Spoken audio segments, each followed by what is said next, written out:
حي على الصلاة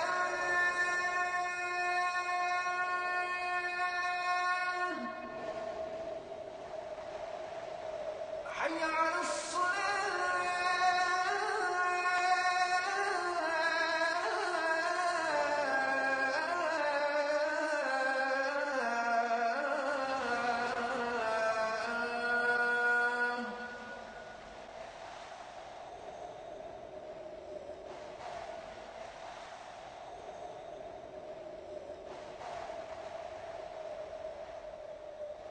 حي على الفلاح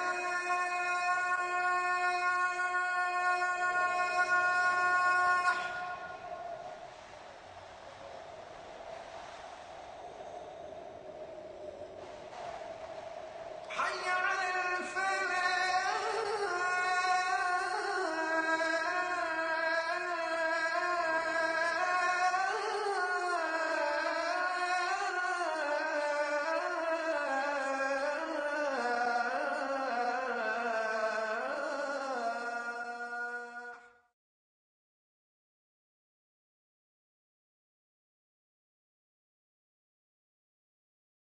نبينا محمد وعلى آله وأصحابه وأزواجه أجمعين أما بعد فأعوذ بالله من الشيطان الرجيم بسم الله الرحمن الرحيم رب اشرح لي صدري ويسر لي أمري واحلل عقدة من لساني يفقهوا قولي ربي زدني علما أجمعين inshallah. May Allah subhanahu wa ta'ala increase in all of us knowledge. Assalamu alaikum wa rahmatullahi wa barakatuh. Brothers and sisters, on behalf of Talimul Islam and on behalf of Institute of the Language of the Quran, we welcome you to this new Arabic course. Inshallah, this course will benefit you a lot. It will enable you to understand Quran 85% directly, inshallah. And inshallah, your experience in this class will be most enjoyable and very fruitful.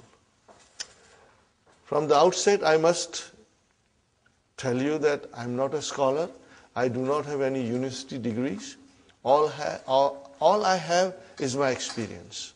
I went to various places, various countries, and I met so many teachers who were very kind, and they taught me many things in Arabic which made me understand Quran directly. And inshallah, I'm going to share all these things with you so that you will be able to understand Quran when it is recited. When you pray, you know what you are praying. And when you hear tilawat, inshallah, it will touch your heart because you will understand what's going on. You know. We start with our handbook, brothers and sisters. How many letters of alphabet? Most of us, we were taught that there are 28, but there are 29. Alif is the letter of alphabet, but it is not consonant. It does not have a speech sound. When you say a, it is not alif, but it is hamza. And how do you write hamza?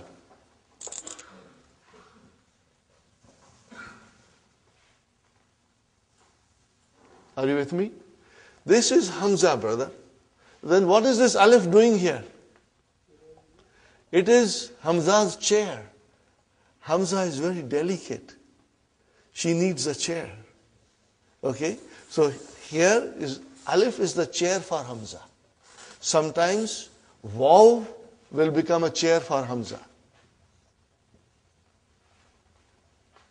And sometimes ya will become a chair for Hamza. So Hamza has different chairs depending on what is in front of her. And sometimes Hamza feels strong and she doesn't need any chair. So there are many rules, spelling rules for writing Hamza that slowly we will learn. You do not have to worry, brother. And I must tell you something, that if you do not understand everything today, brothers and sisters, don't worry. Because tomorrow when you come to class, inshallah, you will understand better. And third day, your understanding will be very strong. And after 1 week, you will say to yourself, I knew this all from my childhood. Okay? Inshallah, you'll get stronger and stronger. So, brothers and sisters, we have to remember, okay, alif is used for elongation. How many? Okay, now in the handout, the next thing is, in English language, there are 8 parts of speech. We know that, and they have been given here.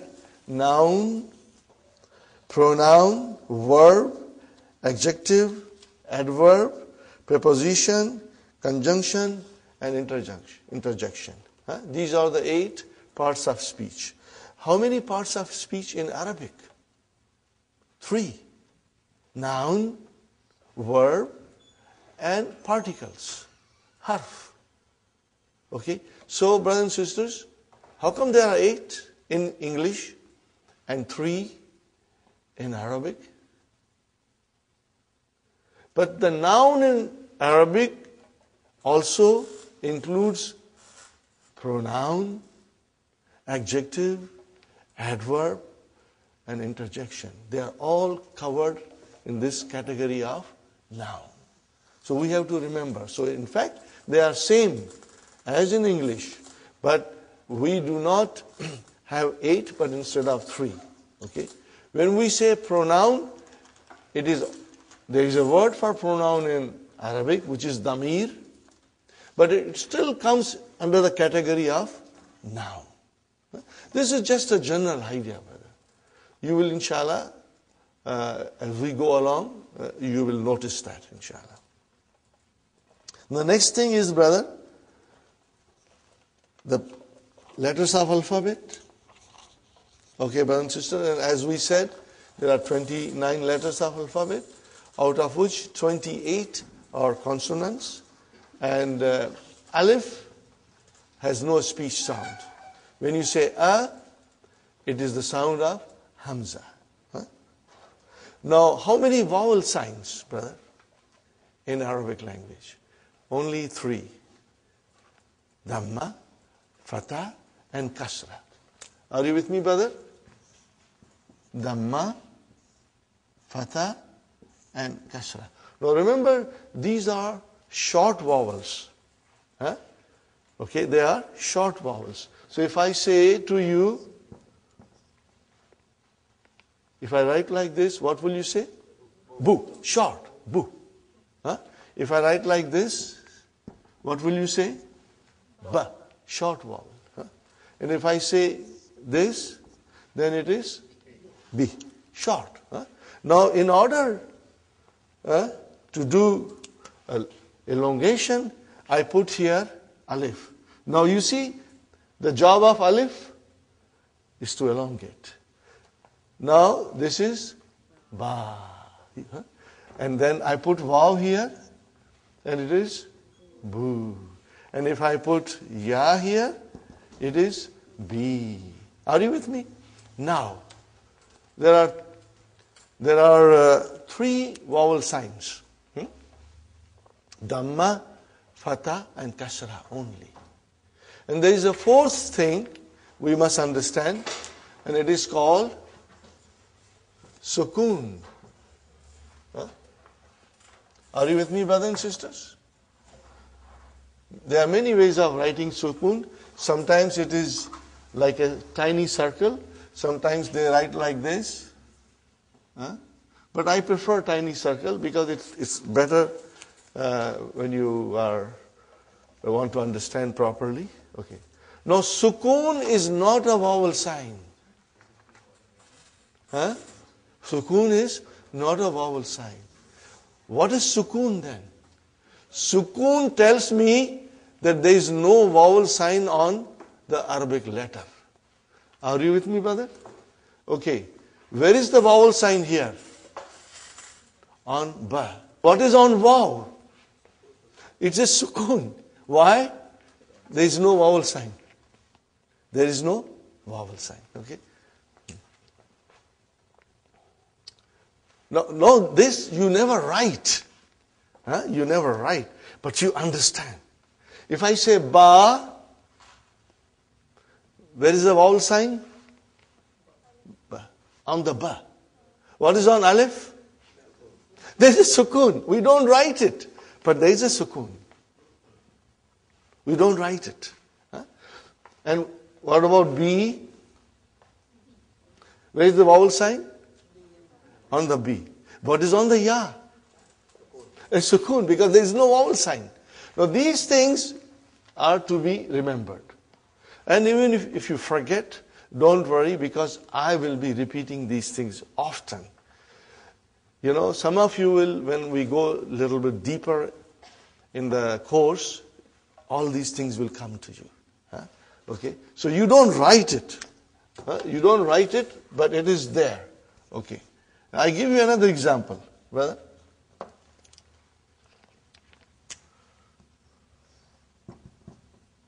What is this, brother? Taba. What is it? Taba. Okay. And what is this? Tuba. Are you with me? Now I write down like this. What is this?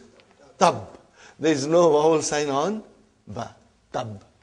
See how you pronounce ba? Tab. Okay. Now if I say like this,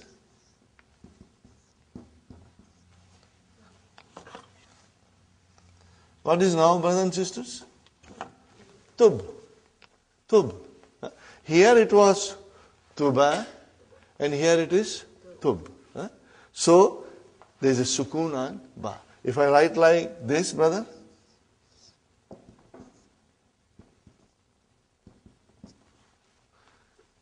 tubta. So we did not pronounce ba in its normal way as we pronounce ta and this ta. Tubta. And if I put dhamma here, tubtu. If I put kasra here, tubti. So ba has a sukoon. It means it has no vowel sign. It has no vowel sign. Sukoon means there is no vowel sign on the letter. Is it clear, inshallah? Try and remember this, brothers. Okay, now we come to other part of the handout, brothers and sisters.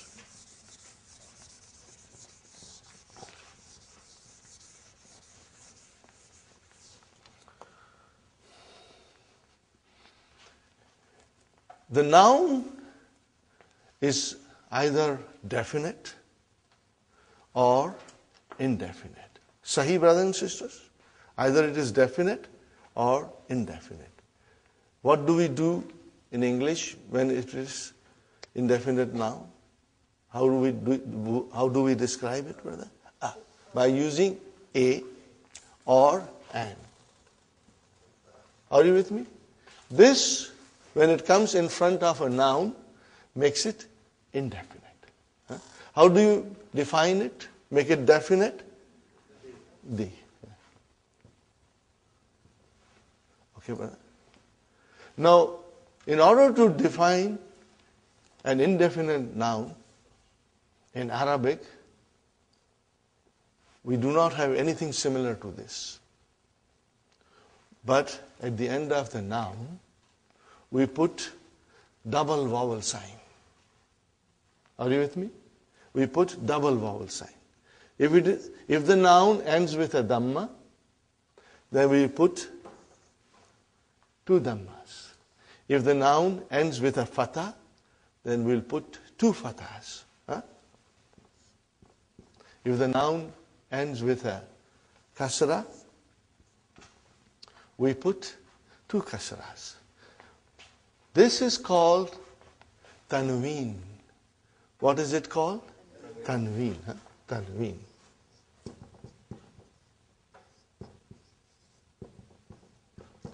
Tanween tells us that the noun is indefinite. Are you with me? Tanween will tell us that the noun is indefinite. If I say kitabun, what is the English? A book. A book. A book. If I say kalamun, a pen. If I say baitun, a house. Sahih, brothers and sisters?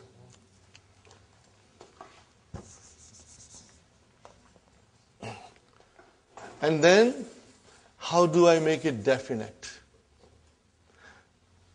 So, definite, which is da in English, we have to add al to the noun. So I want to say the book. What will I do now? Al-kitabu. I cannot have tanween. Al-kitabu. Al-kitabu. The book. Okay, brothers and sisters? Now you see, as soon as I put al,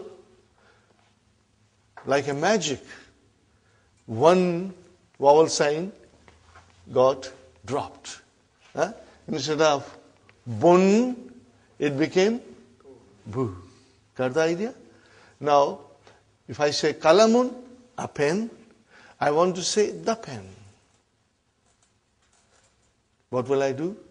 Al-kalamu. But these are the basics. I know most of you already know. But I'm starting from the very beginning in case there is one student who's coming for the first time to learn Arabic, so that he gets some idea, inshallah. Al-kalamu. Got the idea? If I write down al-kalamun, that is wrong. Because tanween and al cannot coexist. One has to come and other has to go. So, if you say al, then only one dhamma. And then here comes al-baytu.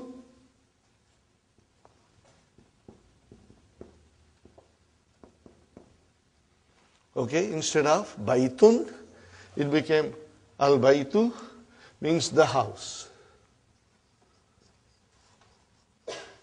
And I should write here the pen.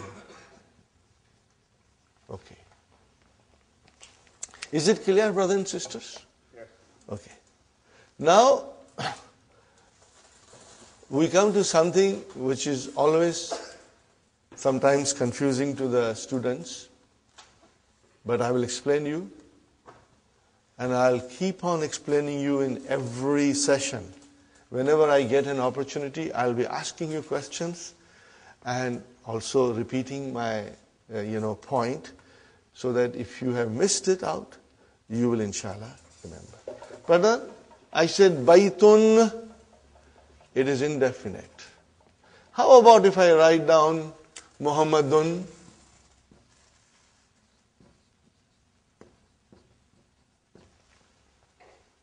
There is a tanween there, which always tells me that the noun is indefinite. But what about Muhammadun? Is it definite or indefinite? It is definite. Brother, how come? Tanween means indefinite, and now you say Muhammad is definite. Yes, you are right. Why? Because Muhammad is a proper noun. All proper nouns are definite. When you say Muhammad, it doesn't mean any Muhammad. It means one particular Muhammad. If I say Ali, brother, how do you write Ali? We always say Ali, but truly speaking, Aliyun, brother. See Tanween? Now Tanween is normally the sign of a noun which is indefinite. But in the case of proper nouns, the Tanween doesn't make any difference. It means the noun is definite. The noun is definite. You will remember this, please. Okay? And I will be repeating it again and again, inshallah. Brothers and sisters, now I come to a very important rule in Arabic, and inshallah I will try to explain to you in a nice way, brothers and sisters.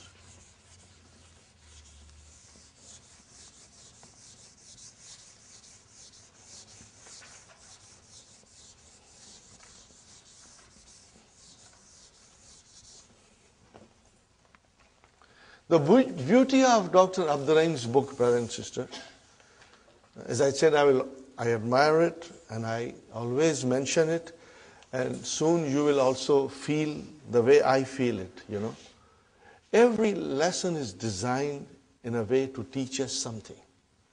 In other Arabic books, brother, things are all put together like a khichda, and it is very difficult. On the first or second or third page of any other Arabic book, you will have verbs coming in present tense and past tense, brother, and long verbs, So everything is brought together, and it is extremely confusing. It's not confusing to the person who already knows Arabic, but it is confusing for us. Okay. So what Dr. Abdul Rahim has done, that in his first book, his emphasis is on only noun. We are learning nouns in the first book. There are only 4 verbs. 1, 2, 3, 4. 4 verbs mentioned in book 1. Okay. Then when we go in book 2, brother, then the verbs will come. And Dr. Abdul Rahim's method is this, that he teaches you one thing properly. Okay. But then when the verbs will come, they will come in wholesale. You'll have verbs coming from everywhere, But by that time, we'll be prepared. But my, method is, and I found it very rewarding, producing good results, that we will do some verbs on our own, which are not mentioned in the book. So that when we come to book 2, you have a good understanding of verbs. So when they come in front of you, you will say, I know it. You will feel comfortable. So first book is concentrating on nouns. Okay. And each lesson is like a brick. We make one brick. So we study one lesson, we put a brick. We study second lesson, we put a second brick. And slowly, slowly we'll build our house. Brick by brick, lesson by lesson. Each lesson will show you something. Now we come to the page 3 of handouts. All these things are also mentioned in the key, but I have tried to, do little differently, brothers. So you must always read the key also, it will help you. Now, in Arabic, the nouns decline. Declension of noun. In Arabic, nouns decline. You already know it, but you have never realized it. Why? You have never realized this. Why? Now I will give you examples. Brother? I'm writing something, you already know it. Muhammadun Rasulullah.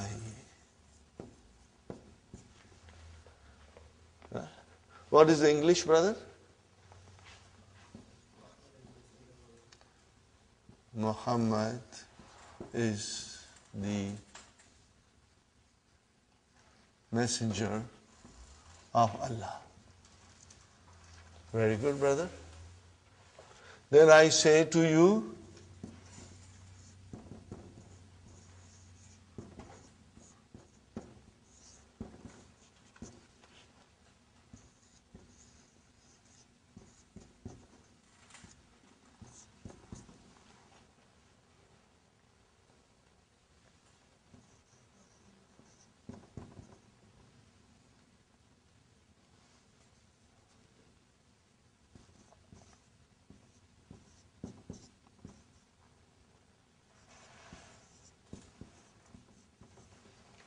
we say every day in our salah. What do we say? Ashhadu anna Muhammadan. Brother, why Muhammadan? Before you wrote Muhammadun, now you are writing Muhammadan. Okay. What will be the English? I bear witness that Muhammad is his slave, brother, and his messenger. Huh? ... Okay. Now, every day we say, many times, Allahumma. What is the meaning of Allahumma? Ya Allah. What is the meaning of Allahumma? Ya Allah.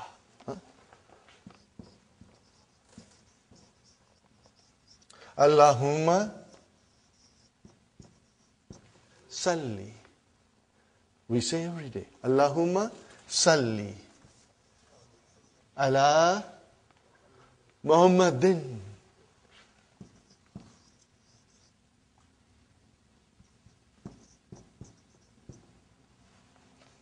Oh Allah, send your blessings on Muhammad. Are you with me, brother? Ya Allah,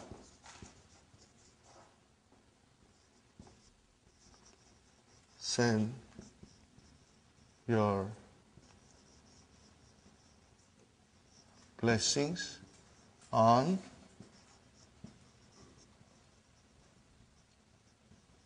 Muhammad. Are you with me, brothers and sisters? Do you see any change in English where we wrote down Muhammad? We did not change anything in English. But what about in Arabic, brother? What's going on here? Sometimes you are saying dun, sometimes you are saying dan, sometimes you are saying din. What's going on? This is what we are going to learn and understand. What is the rule, brothers and sisters? That Arabic nouns decline. They have 3 different endings. They can end with a tanween dhamma or with one dhamma if there is al there. It can decline to tanween fatah, or if you have al, then it is one fatah, or it can decline to tanween kasra, or with alif and lam, with al, one kasra. Okay, brothers and sisters? So what is this, brother? Only the ending. Dun. What is it? Dun. And what is this? Dan. And what is this? Then. Say it again loudly. Dun. Dan. Then. These are the 3 declensions. Okay? Every Arabic noun will decline. Sometimes you will see it, and sometimes you won't see it, but we are going to learn everything. In the initial stage, we will see the vowel signs in the books, but later on, we may not. I give you one more example, brother. Now I'm going to remove this. And why it happens, brothers and sisters? This is what we are going to learn. And this is what you will be watching in the Quran. You will be looking. When you are reading, you will notice this. You will observe this, brother. And then it will tell us this last vowel sign in the noun will tell you the function of that noun in a sentence. What is that noun doing in a sentence? Is it coming as a subject? Is it coming as a subject of a verb? Is it coming as an object? Is it coming after a preposition? It will tell you. In its natural course, in its natural form, all the nouns are always end with a Dhamma. All the time. They change when something happens in the sentence. When they perform a different function in the sentence, then they change, brother. Give you one more example. You know all these things, but you never knew why. And this course is going to teach you, brothers and sisters. Okay. I will write down here. What did I write down, brother? Allahu. Is it definite or indefinite? It is definite because Al is there. No tanween. Because Al is there, no tanween. What do you see at the end? Dhamma. Dhamma you see, okay? Allahu Ghafurun Rahimun. Sahi? Okay? See, Ghafurun, indefinite. Rahimun, okay? Fine. Then I write here,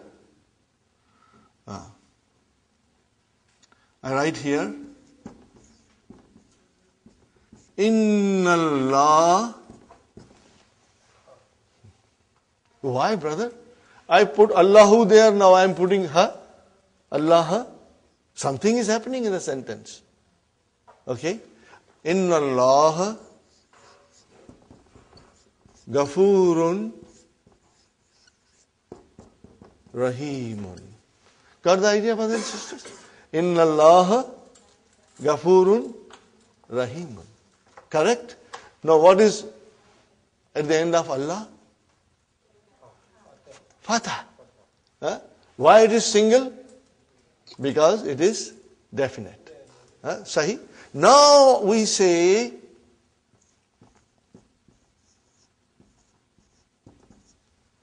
A'udhu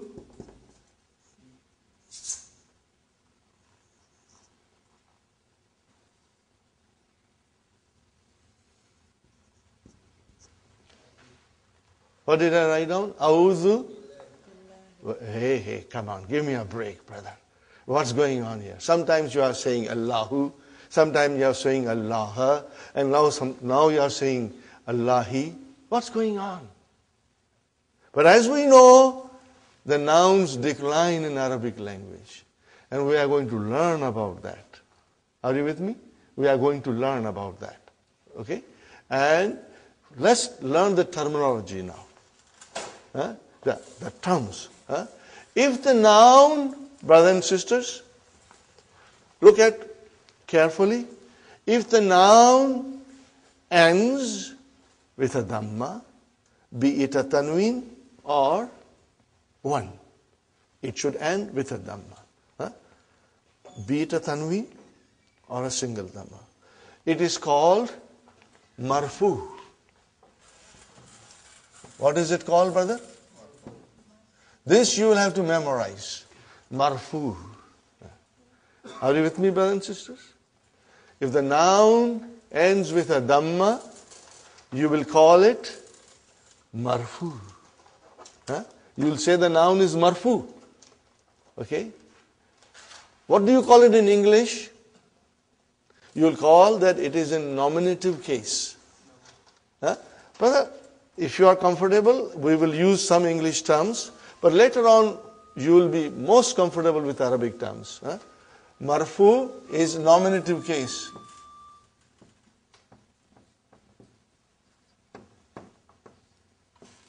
Okay.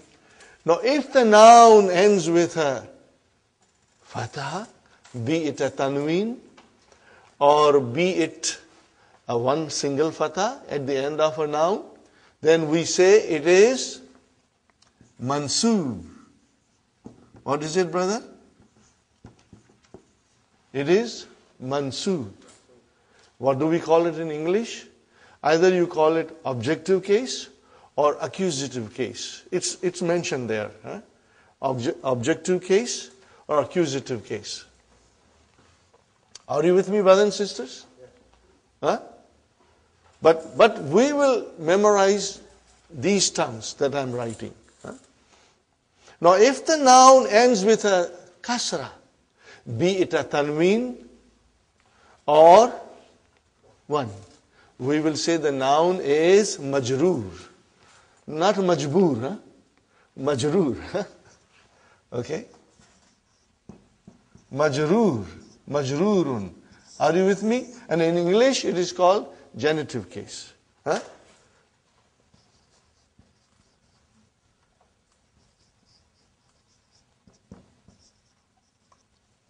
think it is genitive case.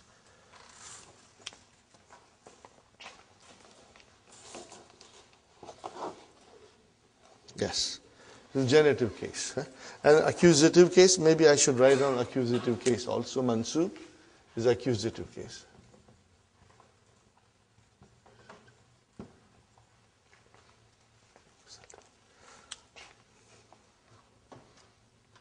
Okay, brothers and sisters?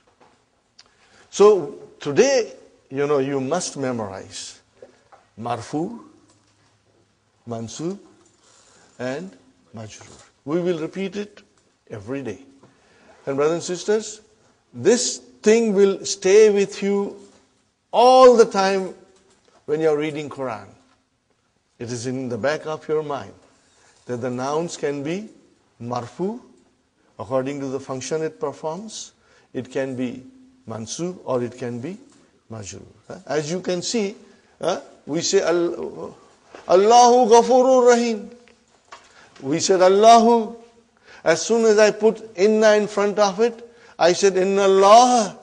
We are going to learn what is inna in book 2. The first lesson in book 2 deals with inna. Inna Allah.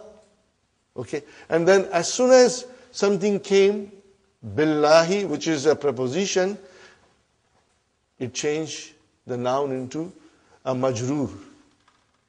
Change it into majroor. This is what we are going to learn, and this you'll observe. This is the very, very important. Okay. Now, I made a little song, out of this. When I say dun, it's marfu. When I say dan, it's mansoob. When I say din, it's majroor.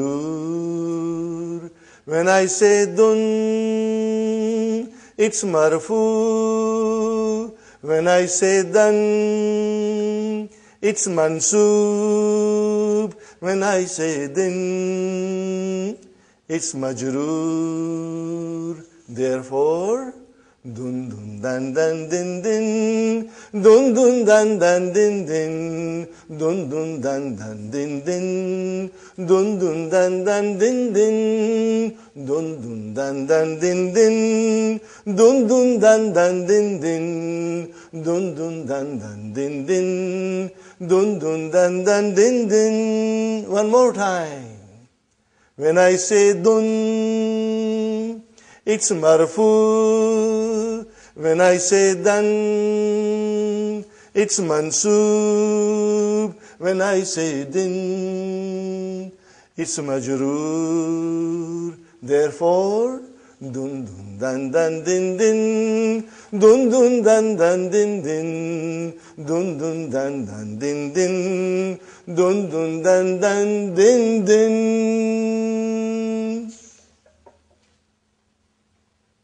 it, brother? Jazakallah. Okay. So we will remember this, huh? And this will help you. Okay? Okay. And you must always remember. What will you remember, brother? Pronounce this. Last one. Dun. What is this? Dan. And what is the next one? Then. In short, dun dan din. What is it? Dun dan din. That is the way the nouns decline in Arabic. Dun dan din. Okay?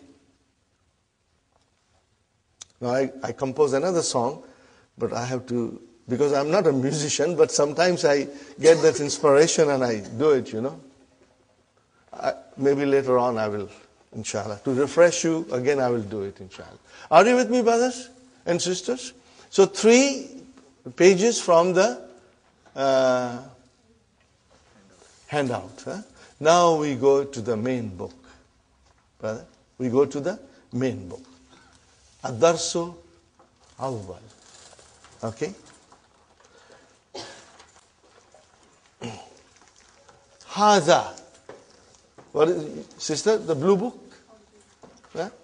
Blue book, lesson 1. What is the title? What is the title? Hadha. We are learning Hadha. What is Hadha, brother? Most of you know the meaning. What is it? This. Huh? Hadha means this. Okay, but write down near there in your book. Huh? Just write down, brother. What is Hadha? It is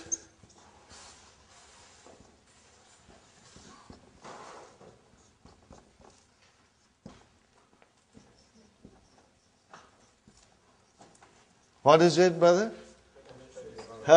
This is a pronoun. And pronoun is a noun. In Arabic, pronoun is also a noun. Okay, so it's a pronoun. Just remember it, brother. And if you forget, Sister Fatima, if you forget, it's normal. You should not be too concerned. Because we will be repeating it so many times in the class that it's going to come out of your both ears. Okay? So it is demonstrative noun. What do you call it in Arabic? Ismu Ishara. Huh? Those who are familiar with Urdu, they will find the course very easy. Huh? Huh? Brother? Ismul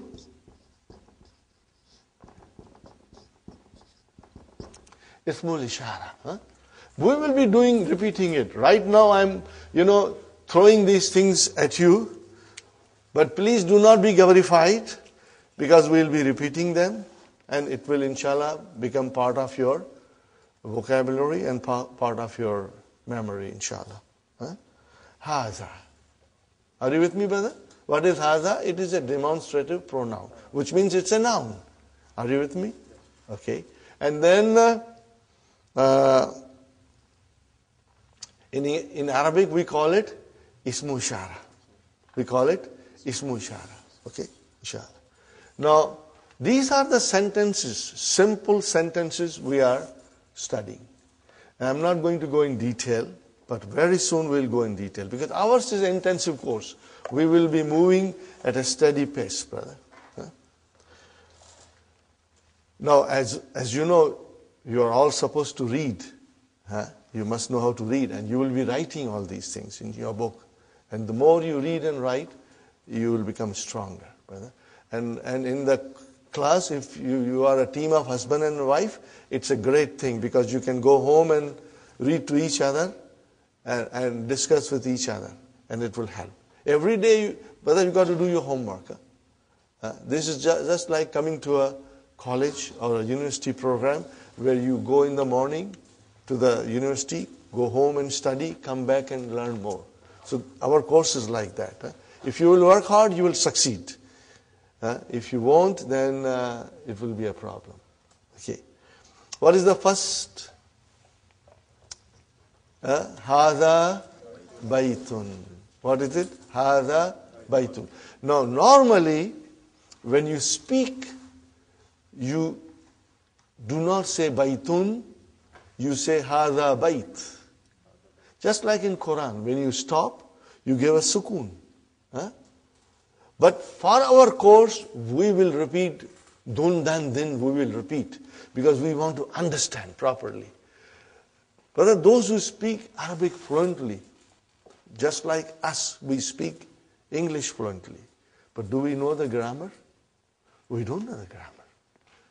If somebody asks you, teach me English, you cannot teach English, brother, because you don't know yourself properly. You only speak, you cannot teach.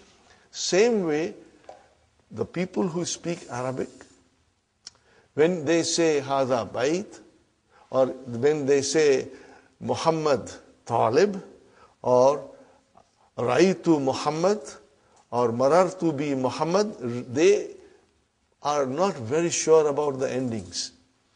Because that's the way you stop it. You don't put the, pronounce the last. But here in our class, we will pronounce everything. So that we get a good idea of what's going on in the sentence. So you will always be reading Hada Baitun. Hada Baitun. Now tell me, brother and sister, what is the translation? This is a house. Indefinite. Indefinite. This is a house. Okay. Now, I think you have understood this, so I am going to erase it. Brother? Haza. See, it is pronounced like Haza. But this alif is not written. It is explained in the key also. So it is Haza. Okay. Haza means this. And Baitun means a house. Are you with me, brothers and sisters? No, but you said in English that this is a house. Okay. I see this here, Haza. I see a house here, Baitun. But I don't see anything similar to is in Arabic. Are you with me when I explain? Brother Muhammad? You say this, which is equal to Hada. And you say a house, Baitun. What about is? So what is? Okay. We go to English grammar. Is, are, and am, these are linking verbs. In English, we call it copula. Copula verbs. Brothers and sisters? They are intransitive verbs, but I will not go in detail in intransitive. But they are called copula verbs. It means they are linking verbs.